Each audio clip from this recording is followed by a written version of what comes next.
नमस्कार, आप देख रहे हैं हमारा खास कार्यक्रम सिटी रिपोर्टर और मैं हूं धनराज गर्ग। आज बात करेंगे आज उत्तराखंड की पुलिस की कार्यशैली की, क्योंकि उत्तराखंड की जो पुलिस है वो अपराधियों को बिल्कुल भी बख्शने के मूड में नहीं है। लगातार चाहे नशा कारोबारी हो या फिर अन्य किसी भी तरह का अपराधी हो, उस पर नकेल कसती हुई उत्तराखंड पुलिस नजर आ रही है।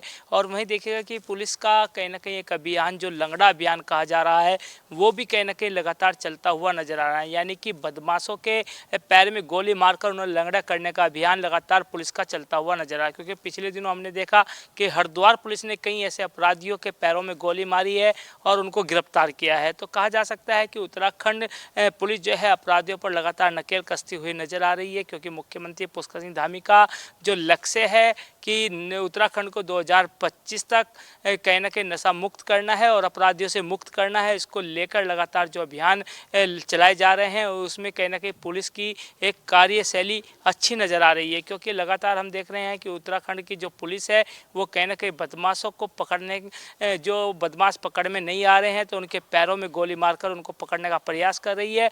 और आपने देखा होगा कि पिछले कई दिनों की यदि मैं बात करूँ तो 3 से 4 बदमाश जो इनामी बदमाश हैं उनको पकड़कर सलाखों के पीछे पहुंचा चुकी है। तो इसी तरीके से ये अभियान चलता रहेगा। क्योंकि जो डीजीपी हैं दीपम सेठ, उन्होंने भी साफ तौर पर अधिकारियों को निर्देश दिए हैं और वहीं थाना अध्यक्ष को भी निर्देश दिए हैं कि अपराधी किसी भी प्रकार का हो उसको बख्शा ना जाए और उसको तुरंत पकड़कर सलाखों के पीछे पहुंचाया जाए। कैमरामैन वीरेंद्र थपलियाल के साथ धनराज गर्ग, JK 24/7 न्यूज़, देहरादून।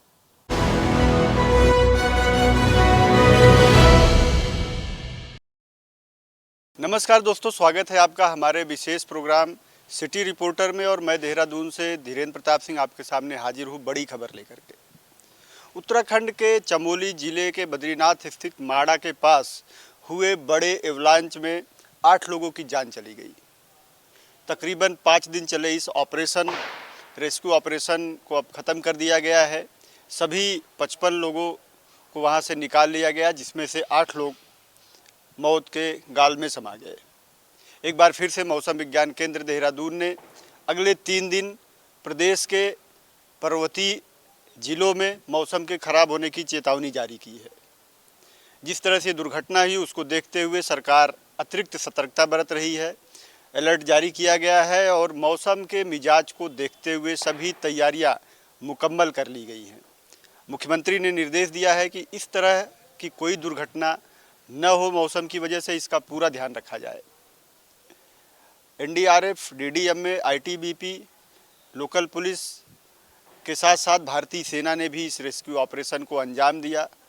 लेकिन इसके बावजूद जिस तरह से 8 लोग काल के गाल में समा गए, उसने सरकार को एक बड़ी चेतावनी भी दी है कि इस तरह के मौसम के इलाकों में, इस तरह के विषम और दुर्गम परिस्थितियों वाले इलाकों में जो विकास कार्य चल रहे हैं उनके लिए अब सरकार आगे कुछ अतिरिक्त सतर्कता भी बरते और एहतियात भी बरते।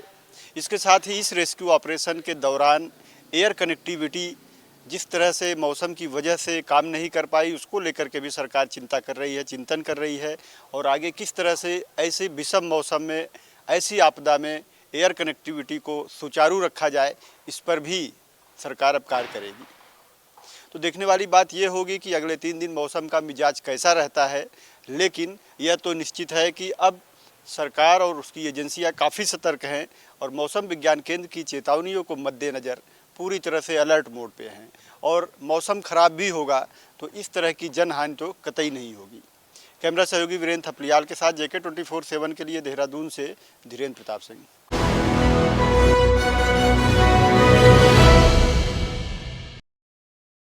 उत्तर प्रदेश में बसपा सुप्रीमो ने अब अपने भतीजे आकाश आनंद को पार्टी से पूरी तरीके से निकाल दिया है। सभी पदों को भी वापस ले लिया है।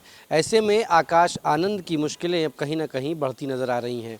आकाश आनंद मायावती के ख़ास रिश्ते में भतीजा होने के बाद ये उम्मीद लगाई जा रही थी कि अब मायावती के बाद पार्टी को चलाने के लिए एक मुखिया की आवश्यकता होगी जो बहुजन समाज पार्टी को बेहतर रूप से चला सके, साथ ही साथ बहुजन समाज की जो नीतियां हैं वो जन जन तक पहुंचाने का काम कर सके। और ऐसे में कल जब बसपा सुप्रीमो मायावती ने बैठक करी तो बैठक में आकाश आनंद से सभी पदों को छीन लिया। ऐसा बताया जा रहा है कि उनके जो ससुर हैं उनको भी पूरी तरीके से पार्टी से निष्कासित कर दिया गया है। किसी भी तरीके से बसपा सुप्रीमो मायावती अपनी पार्टी में उन लोगों को नहीं रखना चाहती जो पार्टी के प्रति वफादार ना हो, साथ ही साथ जो पार्टी के खिलाफ पार्टी में रह करके पार्टी के खिलाफ काम कर रहे हों। ऐसे तमाम लोगों को पार्टी से निकालने का काम किया गया है। साथ ही साथ जिन पर उन्होंने विश्वसनीयता जताई है उनको अब पदाधिकारी बना करके पार्टी के कार्यों को सौंपा है। मायावती का मानना यह है कि जो बहुजन समाज है, जो दलित वर्ग है, वो कोर वोटर है मायावती का, कोर वोटर है बसपा का। और ऐसे में बहुजन समाज पार्टी पिछले एक लंबे समय से चुनावों में भी बहुत बेहतर प्रयास करने के बावजूद भी ज़मीन स्तर पर नज़र नहीं आ रही है। बावजूद अपने पार्टी कार्यकर्ताओं के साथ बैठक करके उन्होंने इस बात को लेकर के जोर दिया कि अब आकाश आनंद को किसी भी तरीके से पार्टी के किसी भी पद पर नहीं रखा जाएगा। न सिर्फ पार्टी के पद पर रखा जाएगा बल्कि उनके साथ साथ किसी भी रिश्तेदार को उन्होंने कोई भी पद या कोई भी पार्टी के अंदर दायित्व नहीं सौंपा। अपने आप में आकाश आनंद को एक बार फिर से सुर्खियां बटोरते हुए मौका मिला, चूँकि ये माना जा रहा था कि आकाश आनंद उस पद पर हैं, उस गरिमामयी पद पर हैं और साथ ही साथ मायावती के भतीजे हैं, इसलिए पार्टी में मूल रूप से बड़े कार्य उनको दिए जाएंगे या पार्टी के आने वाले समय में कमान उनको सौंपी जाएगी। लेकिन वक्त पूरी तरीके से बदल गया। लेकिन मायावती ने किसी भी सूरत में आकाश आनंद को सभी पदों से निष्कासित करते हुए पार्टी से भी पूरी तरीके से विमुख कर दिया है। वीडियो जर्नलिस्ट किशन के साथ गौरव पांडे, जगह 24/7 न्यूज़, लखनऊ।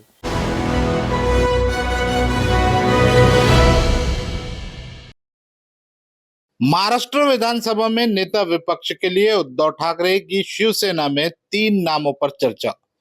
नमस्कार, मैं हूं इरशाद अहमद और आप देख रहे हैं मेरे साथ जगह 24/7 न्यूज़ का खास कार्यक्रम सिटी रिपोर्टर। महाराष्ट्र की सियासत में हलचल तेज हो गई है क्योंकि विधानसभा में नेता विपक्ष की कुर्सी के लिए शिवसेना यूबीटी ने अपना दावा ठोक दिया है। महाविकास आघाड़ी की बैठक में के बाद ये 3 बड़े नाम चर्चा में हैं। हम उस पर बात करते हैं, खासतौर से कौन बनेगा विपक्ष का नेता, इस पर लगी है सभी की निगाहें।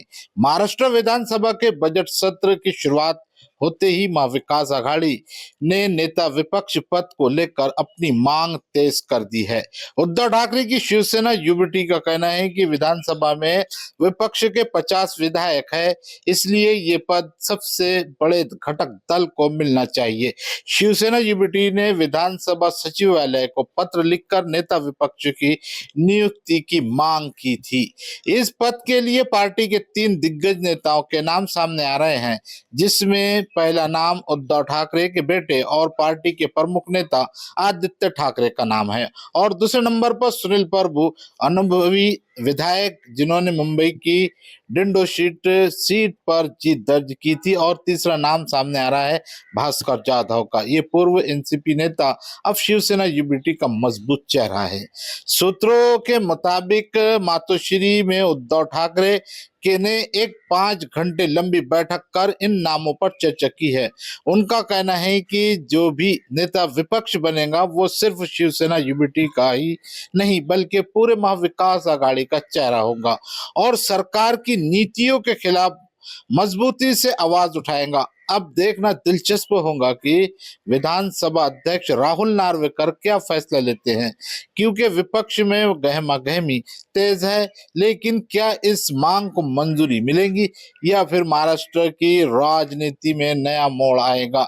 तो क्या महाराष्ट्र विधानसभा को मिलेगा नया नेता विपक्ष? ये फिर एक मुद्दा और गरमाएगा। कैमरा पर्सन बाकिर अंसारी के साथ मैं इरशाद अहमद, जगह 24/7 न्यूज़, मुंबई।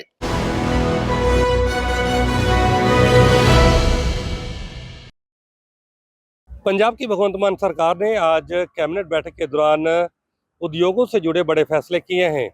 इन फैसलों से पंजाब के लाखों उद्योगपतियों को काफ़ी ज़्यादा फ़ायदा मिलेगा, क्योंकि कैबिनेट ने आज राज्य के अंदर 2 नई ओटीएस स्कीम को मंजूरी दे दी है। इन ओटीएस स्कीम से सीधा व्यापारियों को करोड़ों रुपए का फ़ायदा मिलेगा। सरकार ने बैठक के बाद साफ कहा कि कंपाउंडिंग और एनहांसमेंट को लेकर जो अलग अलग फीसें तय की गई थी और कई फीसों को लेकर बहुत सारा बकाया उद्योगपतियों का पंजाब सरकार की तरफ जो था पेंडिंग था और वो उन पैसों को ब्याज सहित नहीं दे पा रहे थे, जिसके चलते बहुत सारी जगह पर उद्योगों का विकास जो है वो ठप पड़ा था और नई जो उद्योग एरिया स्थापित किए जा रहे थे, इंडस्ट्री एरिया, उसमें भी कहीं ना कहीं दिक्कत आ रही थी। लेकिन सरकार ने आज 2 OTS स्कीम लाकर इन्हांसमेंट और कंपाउंडिंग जो पैसा था उसको लेकर बड़ी राहत दे दी है। सरकार ने कहा जितना भी पुराना पैसा है उसमें सिर्फ 8% आपको अतिरिक्त पैसा जो है वो चुकाना पड़ेगा। फ्लैट 8% के से सीधी ODS के जरिए वो रकम पंजाब के व्यापारी चुका पाएंगे। कैबिनेट बैठक के बाद पंजाब के मंत्री तरनजीत सोम ने कहा कि ये योजना जो है वो 31 दिसंबर तक जारी रहेगी और इससे पंजाब भर के लाखों उद्योगपतियों को सीधे तौर पर फायदा मिलेगा। इस बैठक के दौरान पंजाब राज्यसभा से सांसद संजीव अरोड़ा भी खासतौर पर मौजूद थे, जिनको खुद आम आदमी पार्टी ने हाल ही के अंदर लुधियाना वेस्ट सीट से प्रत्याशी उतारा है। इस स्कीम से या फिर इस लाभ से सीधा मतलब साफ है कि आने वाले दिनों के अंदर जो लुधियाना वेस्ट की सीट है सरकार उससे साधना चाहती है, क्योंकि वहां पर ज़्यादातर व्यापारी लोग बसते हैं। इसके अलावा सरकार ने आज ऐलान कर दिया कि इस योजना के तहत पंजाब के अंदर 2 काउंटर स्थापित किए जाएंगे, जहां पर एक ही जगह पर तमाम समस्याओं का समाधान कर दिया जाएगा। तो कुल मिलाकर आज सरकार ने 2 OTS स्कीम लाकर पंजाब के लाखों व्यापारियों को एक बड़ी राहत जरूर दे दी है। कैमरामैन निशान के साथ मैं नवदीप छाबड़ा, JK 24/7 न्यूज़, चंडीगढ़।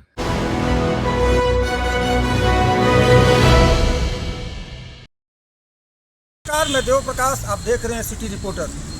बिहार विधानसभा आज भी बहुत हंगामेदार रहा। आपको बता दें कि विरोधी दल के द्वारा बिहार विधानसभा के पोर्टिको में जोरदार हंगामा एवं प्रदर्शन किया गया।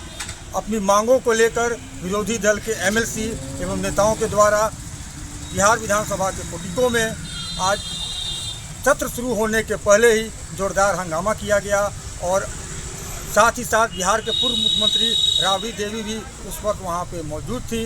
उन लोगों की मांगे ये थी कि बिहार में वृद्धा पेंशन को बढ़ाया जाए, विधवा पेंशन को बढ़ाया जाए एवं वृद्धा पेंशन को बढ़ाया जाए। साथ ही साथ बिहार के जितने भी किसान हैं उनको 200 प्रति माह फ्री दिया जाए एवं गैस सिलेंडर पर 500 रुपये की सब्सिडी दी जाए। आपको बता दें कि बिहार के पूर्व मुख्यमंत्री राबड़ी देवी ने सरकार से मांग करते हुए कहा कि वर्तमान में जो वृद्धा पेंशन 400 रुपया दिए जा रहे हैं वो पर्याप्त नहीं है, उसे 400 रुपये बढ़ाकर 1500 रुपया किया जाए। साथ ही साथ बिहार के जितने भी किसान मजदूर हैं उनको प्रति माह 200 यूनिट बिजली फ्री दिया जाए एवं विधवा महिलाओं को 25 रुपया प्रति माह देना चाहिए। साथ ही साथ विधानसभा में एक और अजीबोगरीब चीज़ देखने को मिली, जहां मुख्यमंत्री नीतीश कुमार एवं तेजस्वी यादव में दोनों ने एक दूसरे इशारे में ही बात करना शुरू किए हैं। तेजस्वी यादव से पूछा गया कि नीतीश जी से आपसे कोई बात हुई है, तो तेजस्वी यादव ने चुटकी लेते हुए कहा कि नहीं, मैं तो पल्स खा रहा था। पल्स यानी कि मुंह में वो टॉफी खा रहे थे। लेकिन इसको लेकर नीतीश कुमार और तेजस्वी यादव में थोड़ा आंखों इशारों में बात हुई। उसके बाद तेजस्वी यादव से पूछा गया कि क्या आपसे नीतीश कुमार जी से बात हुई है, तो उन्होंने कहा कि नहीं, मैं पल्स खा रहा था इसलिए उनसे बात नहीं हुई है। साथ ही साथ तेजस्वी यादव ये भी इशारा किया कि नीतीश जी जिनसे एक बार मिलते हैं उन्हें उनसे कभी भूलते नहीं हैं। कैमरा पर्सन अजय के साथ देव प्रकाश, JK 24/7 न्यूज़, पटना।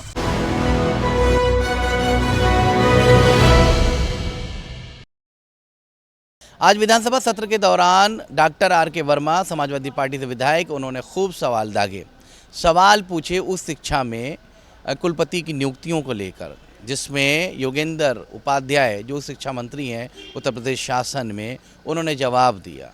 सवाल ये था कि OBC और दलित की क्यों अनदेखी हो रही है कुलपति की नियुक्तियों में। वहीं वो शिक्षा मंत्री ने कहा कि हम कोई अनदेखी नहीं कर रहे हैं। वहाँ डाटा डॉक्टर RK वर्मा जो विधायक समाजवादी पार्टी, उन्होंने पेश कर दिया। उनको कोई वाजिब जवाब जो है वो सरकार की तरफ से नहीं मिला। इसी तरह से सदन की आज कार्रवाई चली। कई सवालात जो है समाजवादी पार्टी के विधायक और आराधना मिश्रा ने परिवहन मंत्री से पूछा। परिवहन मंत्री ने भी कोई वाजिब सवाल का जवाब नहीं देते हुए बात को टाल गए। इसी तरह से सत्र कल भी चलेगा। अब देखने वाली बात है कि इन सवालात का जवाब संबंधित विभाग के मंत्रीगण फिर दे पाते हैं या नहीं दे पाते हैं। फिलहाल आज सत्र में यही कुछ रहा। कैमरा जुबैर के साथ रज़ाबाद, लखनऊ, JK न्यूज़।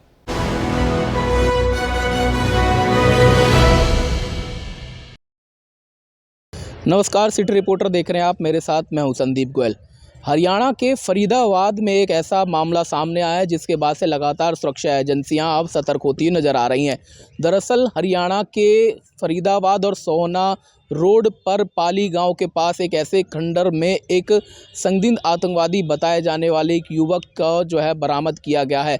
दरअसल पिछले दिनों गुजरात में एक आर्मी कैंप से कुछ हथियार और कुछ सामान जो है चोरी हो गया था, जिसके बाद से लगातार खुफिया एजेंसी आईबी और एसटीएफ और सीआईए की टीम लगातार ऐसे लोगों से पूछताछ कर रही थी, जिसमें एक आरोपी को पहले ही पुलिस ने गिरफ्तार कर लिया गया था, जिसकी पूछताछ करते हुए पाली गांव पहुंची, जिसमें एक कमरे में एक युवक को गिरफ्तार करने का काम किया है। 4 घंटे की पूछताछ के बाद वहां से 2 हैंड ग्रेनेड बरामद किए गए हैं और साथ ही एक अब्दुल रहमान के नाम का युवक जो कि यूपी के मिल्कीपुर का बताया जा रहा था, उसको भी काबू करने का काम किया है। पुलिस पूछताछ के बाद उसको अपने साथ लेकर चली गई। हालांकि पुलिस ने इस मामले में कुछ भी कहने से बचती हुई नज़र आई, लेकिन जो जानकारी मिली है उसमें कहा यही जा रहा है कि युवक उन 2 साथियों के साथ गुजरात पहुंचा था और वहां से उन्होंने हथियार चुराने का प्रयास किया था। ऐसे में जो जानकारी मिली उसमें यह भी कहा जा रहा था कि युवक के फ़ोन में कुछ धार्मिक स्थलों और कुछ ऐसे स्थानों का जिक्र किया जा रहा था और कुछ ऐसी वीडियो भी उस फ़ोन में बरामद की गई थी, जिससे ये माना जा रहा था कि वो उन हथियारों का इस्तेमाल किसी दंगे या कुछ हमले करने के लिए जो है तैयारी कर रहे थे। हालांकि इन चीज़ों की अभी पुष्टि नहीं हो पाई है, लेकिन इस पूरे वाकया के बाद से लगातार जो है सुरक्षा तंत्र को ये जो है मामला गंभीरता से लेते हुए नज़र आ रही है। हालांकि अब पूछताछ उनसे की जाएगी कि कैसे उनका मकसद था और कहां से पहुंचे यहां तक, कैसे उन सारा घटनाक्रम घटा। लेकिन अब इस पूरे मामले के बाद कहीं ना कहीं पुलिस भी सतर्क हो चुकी है और पूरी चीज़ों को निगरानी करते हुए नज़र आ रही है। सहयोगी राकेश के साथ संदीप गोयल, 24/7 न्यूज़, फरीदाबाद।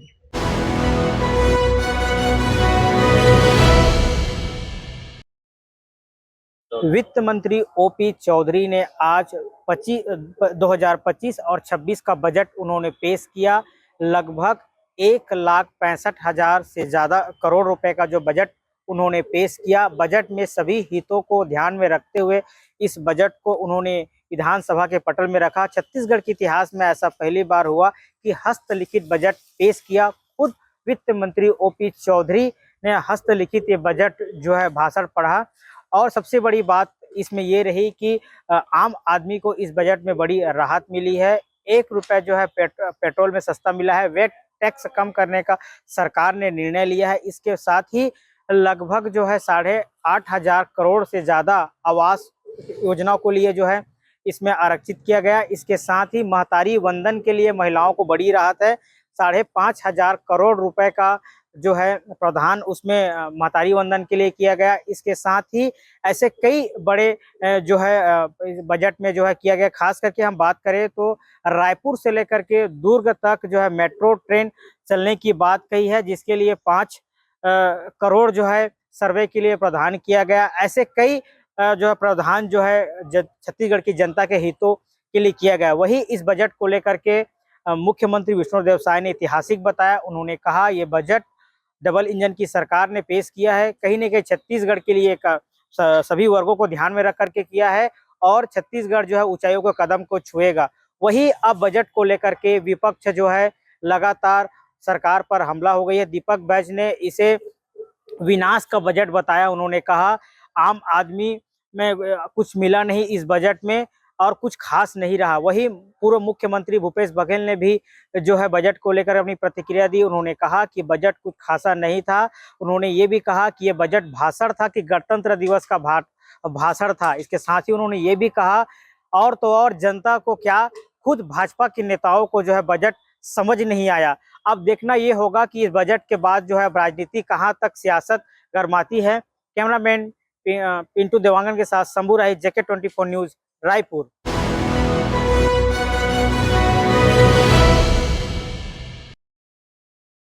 रमजान और पर्व को देखते हुए उत्तर प्रदेश में हर एक सुरक्षा के मानक को पूरा किया जा रहा है। जिस तरह से पुलिस के मुखिया प्रशांत कुमार ने निर्देश दिया था कि रमजान और आगामी जो पर्व हैं उसके दृष्टिगत हर एक व्यवस्था को मूर्त रूप दिया जाए और शायद यही वजह है कि तमाम अति संवेदनशील जगहों पर भारी पुलिस की तैनाती की गई है। हर एक गतिविधियों की पुलिस मॉनिटरिंग कर रही है और हर एक चीज़ की मॉनिटरिंग खुद पुलिस मुख्यालय से किया जा रहा है।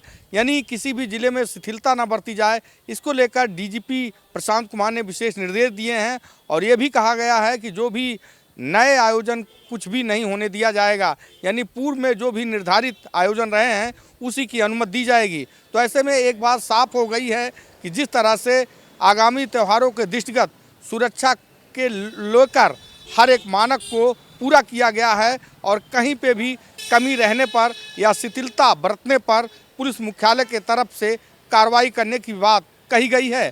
देखने वाली बात ये होगी कि जिस तरह से रमज़ान और दृष्टिगत पर्व को देखते हुए पुलिस के मुखिया प्रशांत कुमार ने निर्देश दिया है कि कहीं पे भी कोई शिथिलता ना बरती जाए और शायद यही वजह है उत्तर प्रदेश के हर जनपद के एसपी लगातार फुट पेट्रोलिंग और गश्त को तेज कर दिए हैं।